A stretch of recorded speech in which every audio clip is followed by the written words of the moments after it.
रात का अंधेरा था। एक छोटे से गैराज में कैलिफोर्निया की ठंडी हवा के बीच दो नौजवान झुके हुए थे, साधारण टूल्स और कुछ इलेक्ट्रॉनिक पार्ट्स के साथ। उन दोनों में से एक का नाम था स्टीव जॉब्स। उस वक्त शायद उसने भी नहीं सोचा होगा कि यही गैराज एक दिन दुनिया की सबसे क्रांतिकारी कंपनी एप्पल का जन्म स्थान बनेगा। लेकिन स्टीव जॉब्स की कहानी केवल कंप्यूटर्स की कहानी नहीं है। ये कहानी है जुनून की, अलग सोचने की, बार बार असफल होने के बावजूद हार न मानने की। ये कहानी है उस इंसान की जिसने हमें ये सिखाया कि टेक्नोलॉजी केवल मशीनों का ढेर नहीं, बल्कि कला और इंसानियत का संगम हो सकती है। सोचिए, एक अनाथ बच्चा जिसे जन्म के तुरंत बाद एडॉप्ट कर लिया गया, जिसके पास कोई स्थिर भविष्य नहीं था, लेकिन वही बच्चा बड़ा होकर न केवल दुनिया की सबसे बड़ी कंपनी बनाता है, बल्कि हमारी जिंदगी जीने का तरीका ही बदल देता है। आज हम स्मार्टफोन्स, लैपटॉप्स और म्यूजिक स्ट्रीमिंग को नॉर्मल मानते हैं, लेकिन क्या आप सोच सकते हैं कि इन सब के पीछे एक ऐसे इंसान की नजर थी जो हमेशा कहता था, stay hungry, stay foolish. Hello friends, आपका स्वागत है स्टोरी मैग्निफाइड पर। आज हम बात करेंगे Steve jobs by Walter Isaacson की। ये किताब हमें जॉब्स के जीवन के उतार चढ़ाव, उनके संघर्ष, उनके विजन और उनकी अपार क्रिएटिविटी से रूबरू कराती है। आने वाले हिस्सों में हम देखेंगे कि कैसे एक छोटे बच्चे से विजनरी बनने तक की यात्रा हुई, कैसे उन्होंने अपनी असफलताओं को फ्यूल बनाया, क्यों डिजाइन और सिंप्लिसिटी उनके लिए टेक्नोलॉजी से भी बड़ा था, और कैसे उन्होंने आखिरी सांस तक इनोवेशन के लिए जीना चुना। स्टीव जॉब्स की कहानी केवल एंटरप्रेन्योर्स या टेक लवर्स के लिए नहीं है, ये हर उस इंसान के लिए है जो सपनों में यकीन करता है और दुनिया को बदलने की चाह रखता है। तो आइए चलते हैं उस सफर पर, जहां से हमें ये समझ आता है कि दुनिया को बदलने के लिए हमेशा किसी बड़े रिसोर्स की जरूरत नहीं होती, बल्कि जरूरत होती है एक अलग सोच और अडिग विश्वास की। स्टीव जॉब्स की कहानी वहीं से शुरू होती है जहां ज्यादातर लोग उम्मीद भी नहीं करते। उनका जन्म 24 फरवरी 1955 को हुआ, लेकिन जन्म के तुरंत बाद ही उनकी बायोलॉजिकल मां ने उन्हें गोद देने का फैसला किया। एक छोटी सी नन्ही जान जिसकी जिंदगी की शुरुआत ही अस्थिरता से हुई। उन्हें गोद लिया पॉल और क्लारा जॉब्स ने, जो एक साधारण मिडिल क्लास परिवार से थे। पॉल एक मशीनिस्ट थे और क्लारा एक अकाउंटेंट। पैसे कम थे, लेकिन दोनों के दिल बहुत बड़े थे। और यहीं से जॉब्स ने यह सीखा कि संसाधनों की कमी का मतलब सपनों की कमी नहीं होता। बचपन में स्टीव एक बहुत जिज्ञासु बच्चा थे। पॉल अक्सर उन्हें गैराज में ले जाते और टूल्स से काम करना सिखाते।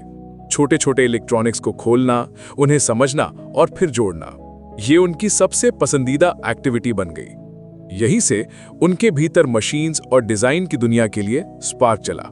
लेकिन जॉब्स केवल मशीन्स में ही नहीं, बल्कि कला और डिजाइन में भी गहरी दिलचस्पी रखते थे।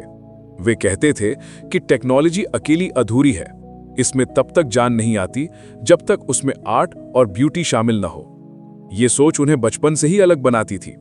हालांकि उनकी जिंदगी बिल्कुल स्मूथ नहीं थी।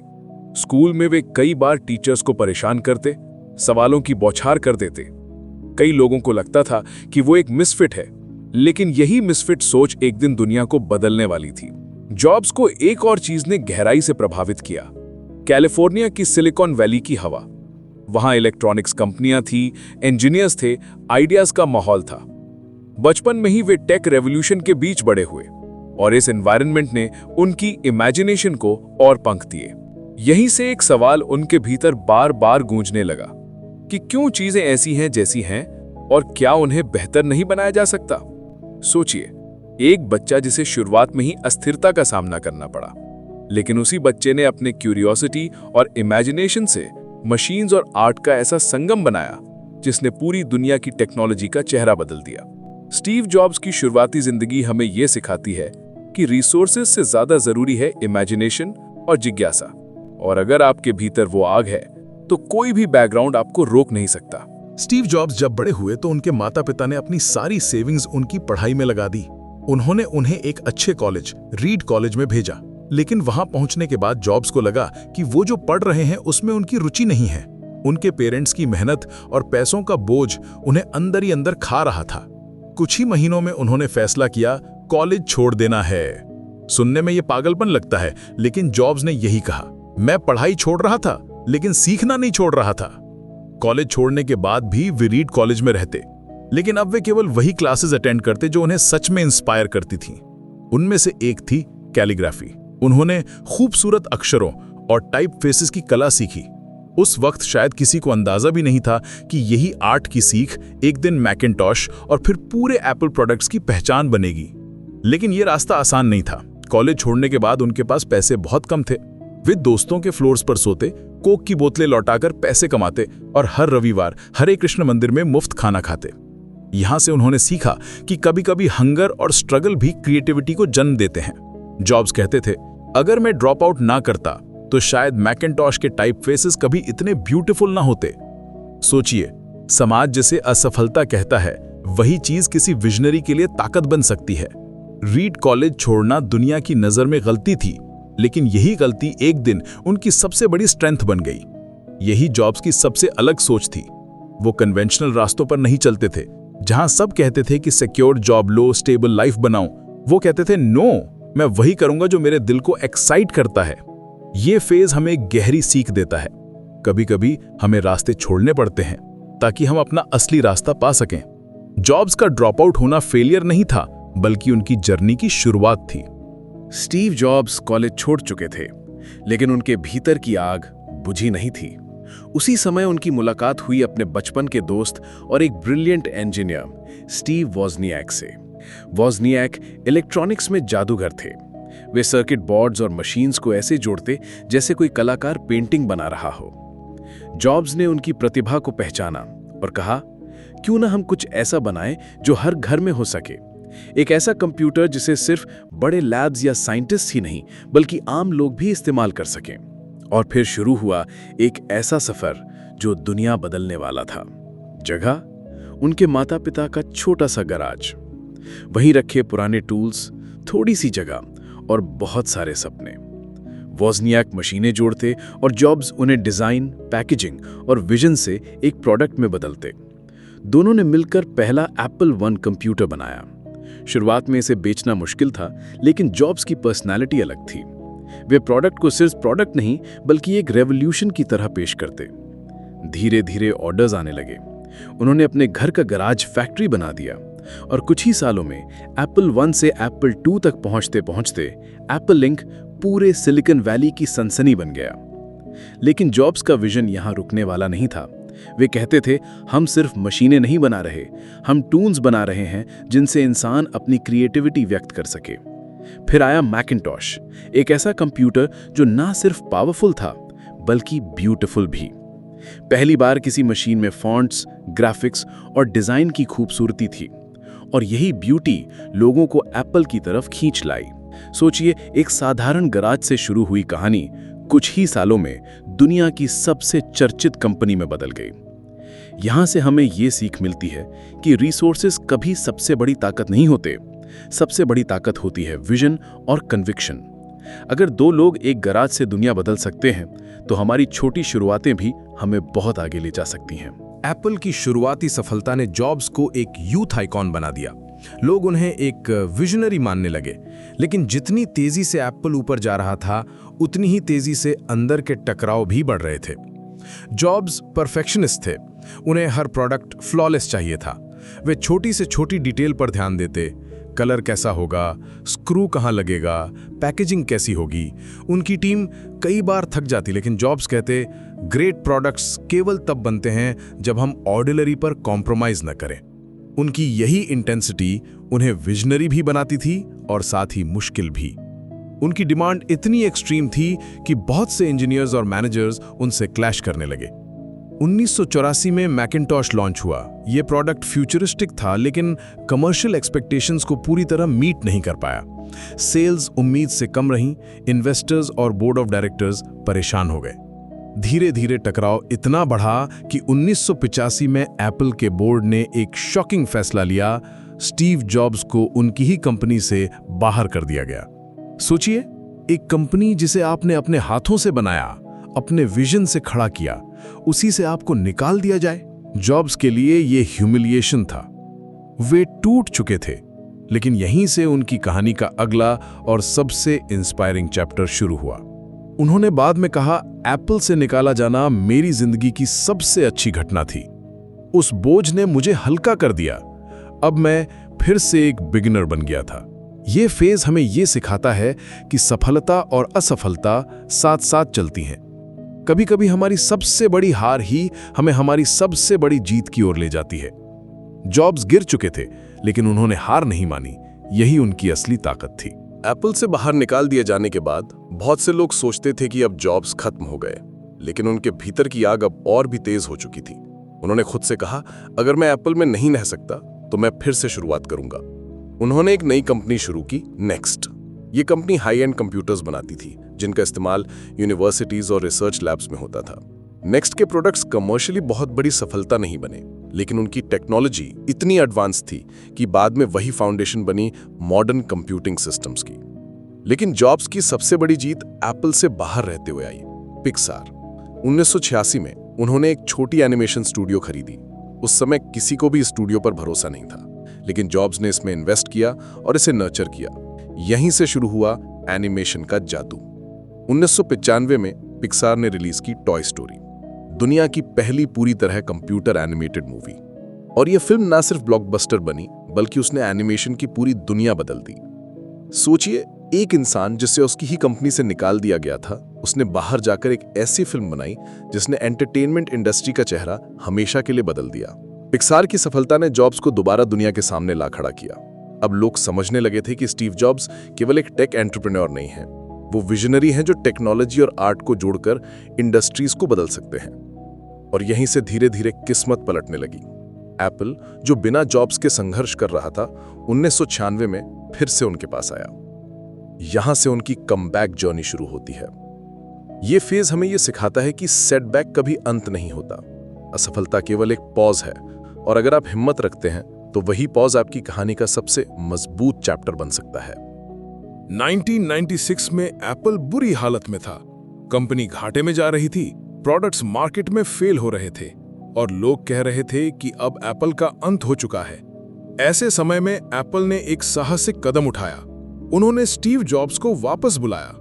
सोचिए, जिस इंसान को कभी उसकी ही कंपनी से बाहर कर दिया गया था, अब वही व्यक्ति कंपनी की आखिरी उम्मीद बन गया। जॉब्स लौटे, लेकिन इस बार पहले से भी ज्यादा फोकस्ड और डिटर्मिन्ड। उन्होंने कंपनी की जटिलता को साफ किया, सैकड़ों प्रोजेक्ट्स बंद कर दिए और सिर्फ कुछ सिलेक्ट प्रोडक्ट्स पर ध्यान केंद्रित किया। उनकी फिलॉसफी सिंपल थी, कम प्रोडक्ट्स बनाओ, लेकिन हर प्रोडक्ट इतना बेहतरीन हो कि वो इंडस्ट्री रीडिफाइन कर दे। सबसे पहले आया iMac, एक कलरफुल, फ्रेंडली और ब्यूटीफुल कंप्यूटर। उस वक्त के डल ग्रे कंप्यूटर्स के बीच iMac ने लोगों को टेक्नोलॉजी के साथ एक इमोशनल कनेक्शन दिया। ये सिर्फ मशीन नहीं थी, ये लाइफस्टाइल स्टेटमेंट थी। और iMac की सफलता ने एप्पल को फिर से खड़ा कर दिया। लेकिन जॉब्स यही नहीं रुके। 2001 में उन्होंने लॉन्च किया iPod, एक छोटा डिवाइस लेकिन इतना पावरफुल कि म्यूजिक सुनने का तरीका बदल गया। 1000 सॉन्ग्स इन योर पॉकेट, ये टैगलाइन सिर्फ एक मार्केटिंग लाइन नहीं, बल्कि एक कल्चरल रेवोल्यूशन थी। फिर 2007 में आया वो प्रोडक्ट जिसने पूरी दुनिया को हिला दिया, आईफोन।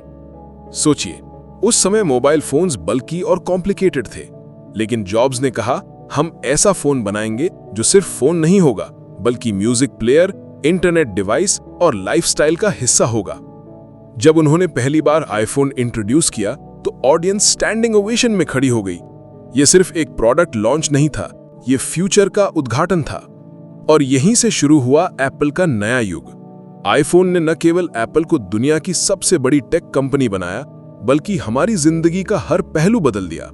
हम कैसे कम्युनिकेट करते हैं, काम करते हैं, एंटरटेनमेंट एंजॉय करते हैं, सब। ये कमबैक केवल बिजनेस सक्सेस नहीं था, ये कमबैक एक मैसेज था। भले ही आपको गिरा दिया जाए, अगर आपके पास विजन और जुनून है तो आप फिर से खड़े हो सकते हैं, पहले से भी मजबूत। स्टीव जॉब्स सिर्फ एक एंटरप्रेन्योर नहीं थे, वे एक ऐसे लीडर थे जिनकी स्टाइल ने दुनिया को इंस्पायर भी किया और कई बार शॉक भी। वे अपनी टीम से इम्पॉसिबल तक की उम्मीद रखते थे।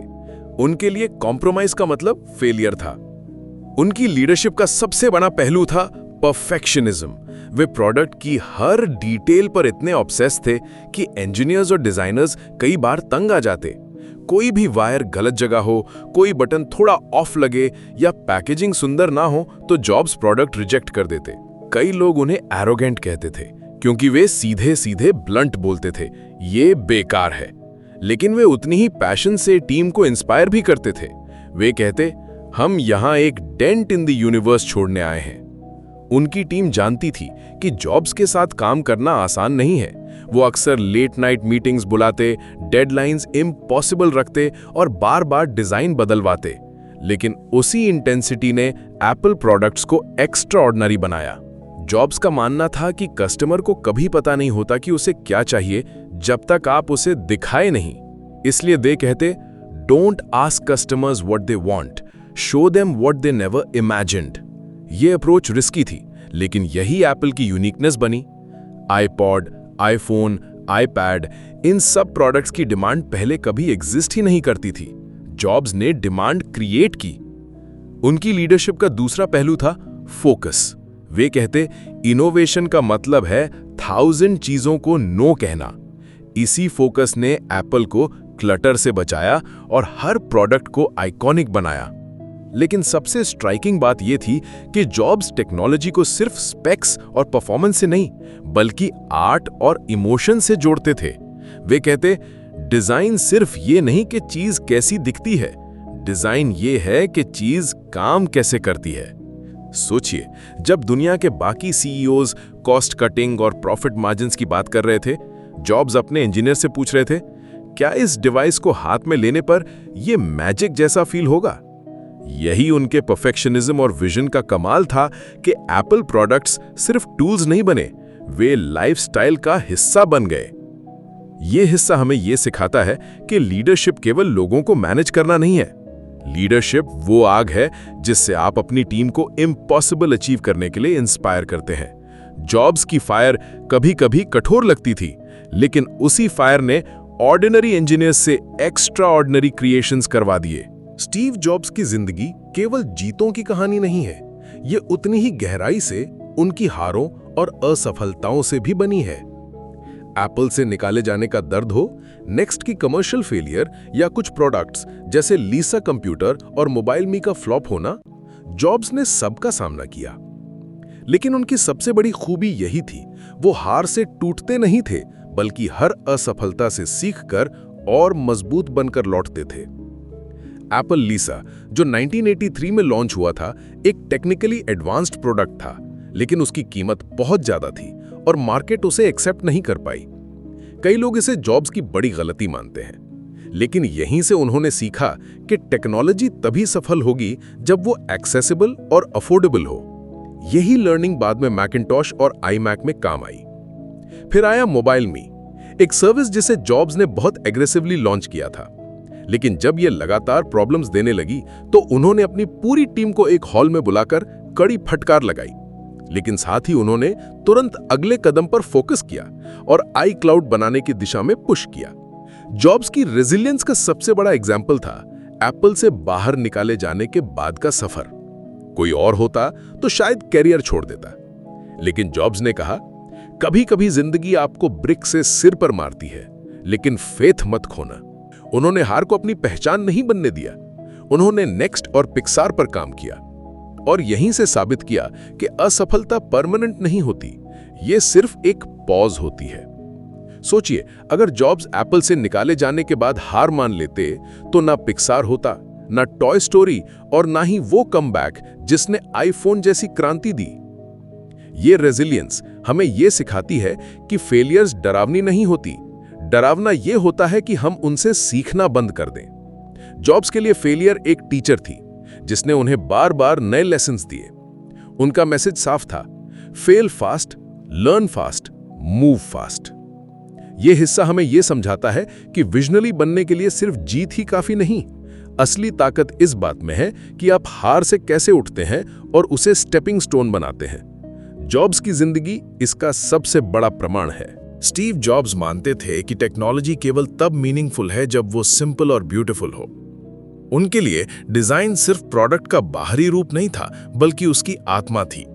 वे कहते थे, design is not just what it looks like and feels like, design is how it works.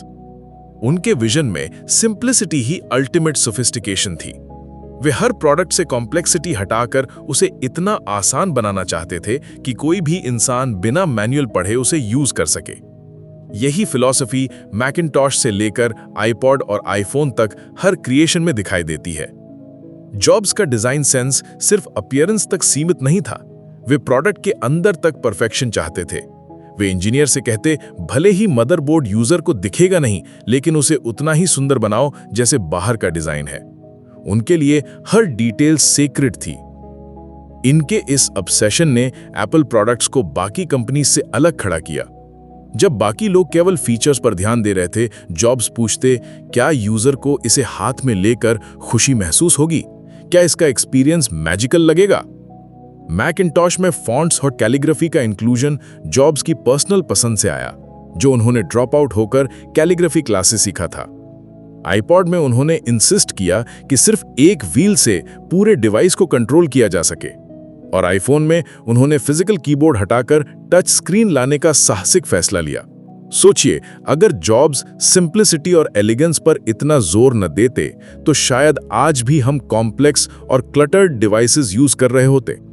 उनका डिजाइन फिलॉसफी हमें यह सिखाता है कि इनोवेशन केवल कॉम्प्लेक्सिटी बढ़ाने का नाम नहीं है, बल्कि उसे रिड्यूस करके यूजर के लिए एफर्टलेस बनाना है। यही कारण था कि एप्पल प्रोडक्ट्स सिर्फ गैजेट्स नहीं, बल्कि एक्सपीरियंसेस बन गए। जॉब्स का यह बिलीफ गहरा था कि टेक्नोलॉजी इंसानों के लिए होनी चाहिए, न कि इंसान टेक्नोलॉजी के लिए। इसलिए वे प्रोडक्ट्स को सिर्फ फंक्शनल नहीं, बल्कि सोलफुल बनाना चाहते थे। यह हिस्सा हमें यह दिखाता है कि अमर क्रिएशंस केवल इंजीनियरिंग ब्रिलियंस से नहीं बनते, उनमें आर्ट, ब्यूटी और सिंप्लिसिटी का मेल होना जरूरी है। और यही जॉब्स का जादू था, उन्होंने मशीन्स को पोएट्री में बदल दिया। स्टीव जॉब्स सिर्फ एक विजनरी या डिजाइनर ही नहीं थे, वे मार्केटिंग के भी जादूगर थे। उनकी सबसे बड़ी ताकत ये थी कि वे प्रोडक्ट्स को सिर्फ टेक्नोलॉजी नहीं, बल्कि एक कहानी की तरह पेश करते थे। उनकी प्रेजेंटेशंस लेजेंडरी थीं। मंच पर खड़े होकर वे प्रोडक्ट लॉन्च नहीं करते थे, वे थिएटर क्रिएट करते थे। एक simple slide, black turtleneck, jeans और उनके शब्द, बस यही काफी था लोगों को मंत्रमुग्ध करने के लिए। वे ऑडियंस को सस्पेंस में रखते, पहले प्रॉब्लम्स एक्सप्लेन करते, फिर बिल्डअप करते और अंत में कहते, एंड वन मोर थिंग। ये लाइन आइकॉनिक बन गई। लोग जानते थे कि इसके बाद कुछ ऐसा रिवील होगा जो दुनिया बदल देगा। उनका मार्केटिंग का नजरिया सीधा था, फीचर्स बेचने की जगह इमोशन बेचो। आईपॉड का एग्जाम्पल लीजिए। उस वक्त मार्केट में कई MP3 प्लेयर्स थे, लेकिन जॉब्स ने कहा 1000 सॉन्ग्स इन योर पॉकेट। ये सिर्फ स्पेसिफिकेशन नहीं था, ये एक ड्रीम था। इसी तरह आईफोन लॉन्च करते समय उन्होंने कहा, today Apple is going to री इन्वेंट द फोन। यह स्टेटमेंट इतना बोल्ड था कि पूरी इंडस्ट्री हिल गई। जॉब्स के बारे में एक और मशहूर बात थी, रियलिटी डिस्टॉर्शन फील्ड। इसका मतलब यह था कि उनकी प्रेजेंस और उनके वर्ड्स इतने परसुएसिव थे कि लोग इम्पॉसिबल को भी पॉसिबल मान लेते।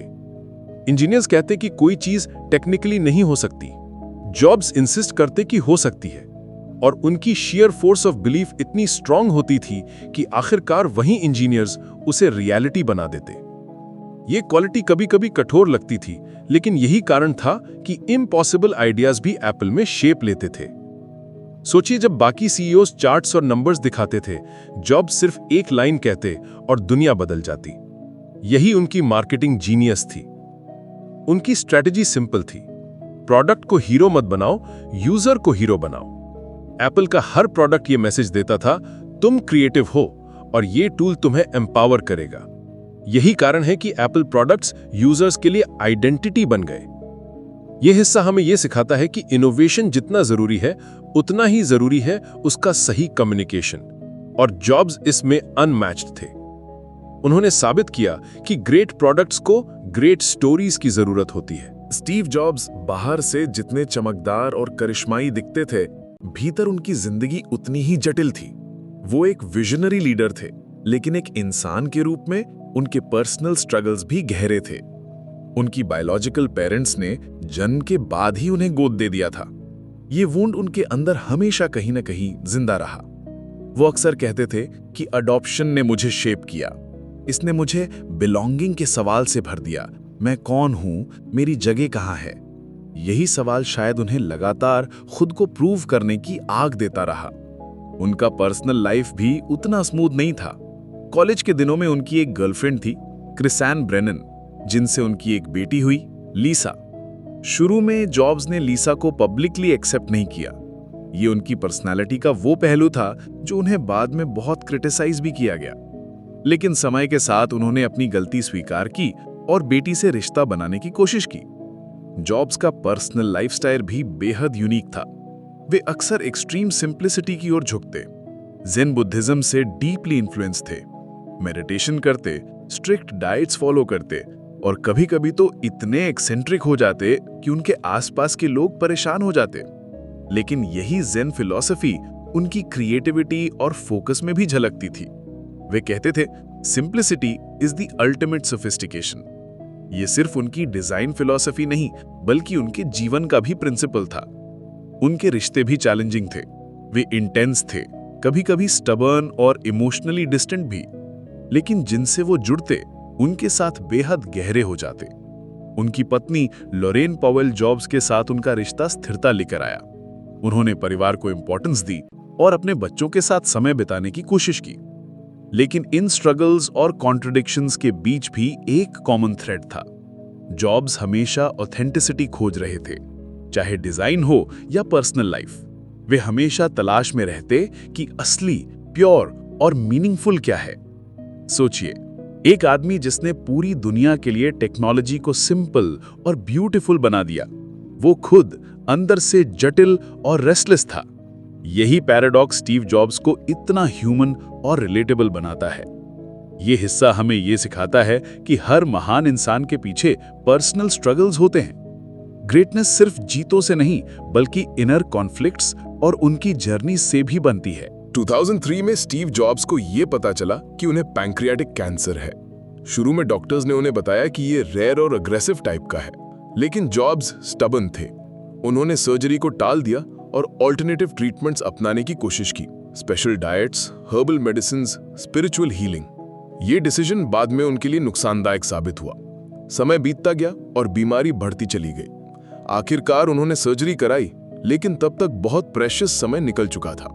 बीमारी के बावजूद जॉब्स ने काम करना नहीं छोड़ा।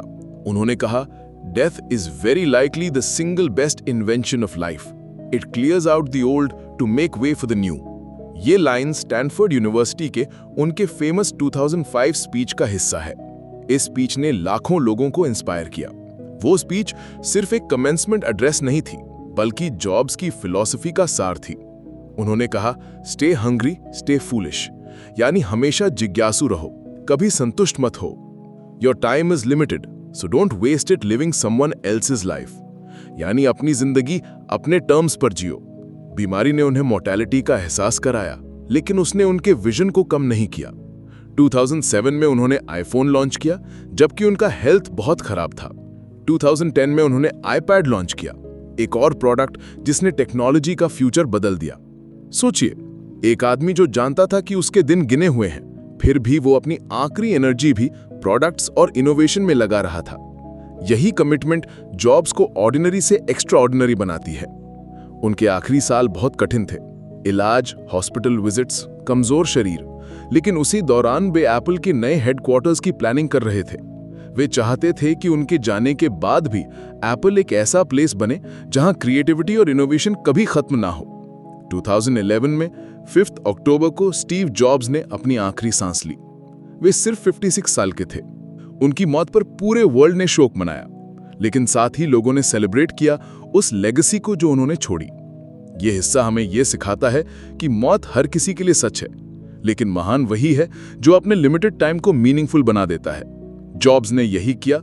उन्होंने हर पल को एक अपॉर्चुनिटी की तरह जिया और हमें दिखाया कि जिंदगी की असली रिचनेस आइडियाज और कंट्रीब्यूशन में है। स्टीव जॉब्स भले ही 2011 में इस दुनिया से चले गए, लेकिन उनकी सोच और उनका काम आज भी हर जगह जिंदा है। उन्होंने जो प्रोडक्ट्स बनाए वे सिर्फ मशीन्स में ही थे, उन्होंने पूरी इंडस्ट्रीज का चेहरा बदल दिया। सोचिए, आज हमारे पास ऐसा फोन है जो हमारी जेब में पूरी दुनिया ला देता है। हम म्यूजिक कभी भी कहीं भी सुन सकते हैं। हमारे लैपटॉप्स अब सिर्फ काम करने की मशीन्स नहीं बल्कि स्टाइलिश साथी बन गए हैं। इन सब की जड़ में जॉब्स का विजन था। उनका सबसे बड़ा योगदान यह था कि उन्होंने टेक्नोलॉजी को इंसानों के करीब ला दिया। पहले मशीन्स ठंडी और जटिल लगती थीं। जॉब्स ने उनमें सुंदरता, सादगी और एक आत्मा भर दी। वे कहते थे, सिर्फ टेक्नोलॉजी काफी नहीं है, जब टेक्नोलॉजी कला और इंसानियत से जुड़ती है तभी उसका असली जादू पैदा होता है। एप्पल प्रोडक्ट्स इसकी गवाही देते हैं, लेकिन जॉब्स की विरासत एप्पल तक सीमित नहीं है। पिक्सार ने एनिमेशन की दुनिया को हमेशा के लिए बदल दिया। टॉय स्टोरी से लेकर आज तक जो एनिमेटेड फिल्म्स हम देखते हैं, उनकी जड़ें भी जॉब्स के विजन में हैं। उनकी सोच ने एक पूरी जनरेशन को इंस्पायर किया। आज के बहुत से बड़े उद्यमी छोटे स्टार्टअप से लेकर बड़ी कंपनियों तक कहीं ना कहीं जॉब्स से सीख लेकर ही आगे बढ़े हैं। लेकिन सबसे गहरी सीख ये है कि दुनिया को बदलने के लिए बहुत बड़े रिसोर्सेज की जरूरत नहीं होती, बल्कि अलग सोच और जिद की जरूरत होती है। आज भी जब कोई युवा अपने हॉस्टल या छोटे कमरे से स्टार्टअप शुरू करता है तो उसमें जॉब्स की कहानी की झलक दिखती है। उनका सबसे मशहूर संदेश, स्टे हंग्री स्टे फुलिश, आज भी लाखों लोगों के लिए जीवन का मंत्र है। इसका मतलब है, हमेशा सीखने की भूख बनाए रखो और डर डर कर मत जियो। उनकी विरासत यही कहती है कि इंसान को समय सीमित मिला है। सवाल ये नहीं कि हम कितने साल जीते हैं, असली सवाल ये है कि उस समय में हम क्या क्रिएट करते हैं, क्या छोड़ कर जाते हैं। स्टीव जॉब्स ने यह साबित किया कि एक साधारण पृष्ठभूमि से निकला इंसान भी अपने विजन और जुनून से पूरी दुनिया को बदल सकता है।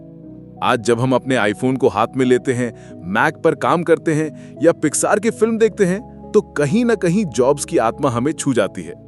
उनकी कहानी हमें हमेशा याद दिलाती है कि असाधारण बनने के लिए जरूरी नहीं कि आप जन्म से अमीर हों या आपके पास सब कुछ हो। असली जरूरत है अलग सोचने की और जोखिम उठाने की। स्टीव जॉब्स की जिंदगी हमें यह सिखाती है कि महानता कभी सीधी रेखा में नहीं मिलती। ये उतार चढ़ाव, असफलताओं, गलतियों और बार बार गिरने उठने का सफर है। एक बच्चे की कहानी जिसे जन्म के बाद गोद दे दिया गया, जिसने कॉलेज छोड़ दिया, जिसके पास रिसोर्सेज नहीं थे, वही बच्चा दुनिया की सबसे बड़ी और सबसे क्रिएटिव कंपनियों में से एक खड़ी कर गया। उन्होंने हमें यह समझाया कि इनोवेशन सिर्फ मशीन्स और फीचर्स का खेल नहीं है। इनोवेशन तब होता है जब टेक्नोलॉजी इंसान की जरूरतों और भावनाओं से जुड़ती है। आईमैक, आईपॉड, आईफोन, आईपैड, ये प्रोडक्ट सिर्फ गैजेट्स नहीं थे, ये हमारे जीवन का हिस्सा बन गए। लेकिन जॉब्स की सबसे बड़ी विरासत प्रोडक्ट से भी आगे जाती है। उनकी सबसे बड़ी लेगेसी है सोचने का तरीका, अलग सोचने का साहस, रिस्क लेने की हिम्मत और अपनी विजन पर अडिग रहने का जज्बा। उन्होंने हमें यह भी सिखाया कि असफलता किसी भी जर्नी का अंत नहीं है। एप्पल से निकाले जाने जैसी ह्यूमिलिएटिंग घटना भी उन्हें नहीं रोक सकी। उन्होंने पिक्सार खड़ा किया, नेक्स्ट बनाया और अंत में पहले से भी बड़े रूप में एप्पल लौटे। ये रेजिलियंस हर इंसान के लिए प्रेरणा है। और उनकी आखिरी सालों की कहानी हमें याद दिलाती है कि समय सीमित है, मौत सबके लिए सच है, लेकिन जरूरी ये नहीं कि हम कितने साल जीते हैं, बल्कि ये कि उन सालों में हम क्या छोड़कर जाते हैं। जॉब्स ने यही किया। उन्होंने अपने छोटे से जीवन में एक ऐसी विरासत छोड़ी जो हमेशा जीवित रहेगी। तो दोस्तों, अब सवाल आपसे है, क्या आप अपनी जिंदगी किसी और की एक्सपेक्टेशंस के हिसाब से जी रहे हैं या अपने दिल की आवाज सुन रहे हैं? क्या आप डर डर के सेफ जोन में रहना चाहते हैं या कुछ ऐसा करना चाहते हैं जिससे दुनिया पर आपका निशान छोड़ा जाए? स्टीव जॉब्स की कहानी हमें बार बार यही कहती है, स्टे हंग्री स्टे फूलिश। हमेशा जिज्ञासु रहो, सीखते रहो और अपने सपनों के पीछे बेखौफ दौड़ो। दोस्तों, ये थी Steve jobs by Walter Isaacson से जिंदगी बदल देने वाली यात्रा। उम्मीद है कि इस कहानी ने आपको इंस्पायर किया होगा और अपने सपनों के लिए लड़ने की हिम्मत दी होगी। और हां, ऐसी ही जिंदगी बदलने वाली किताबों की कहानियां हम आपके लिए लाते रहेंगे, इसलिए जुड़े रहिए हमारे चैनल स्टोरी मैग्नीफाइड के साथ। अगर ये कहानी आपको दिलचस्प लगी हो तो इसे लाइक कीजिए, अपने दोस्तों और परिवार के साथ शेयर कीजिए और चैनल को सब्सक्राइब करना मत भूलिए, क्योंकि याद रखिए, दुनिया को बदलने के लिए रिसोर्सेज की नहीं, एक अलग सोच और अदम्य विश्वास की जरूरत होती है।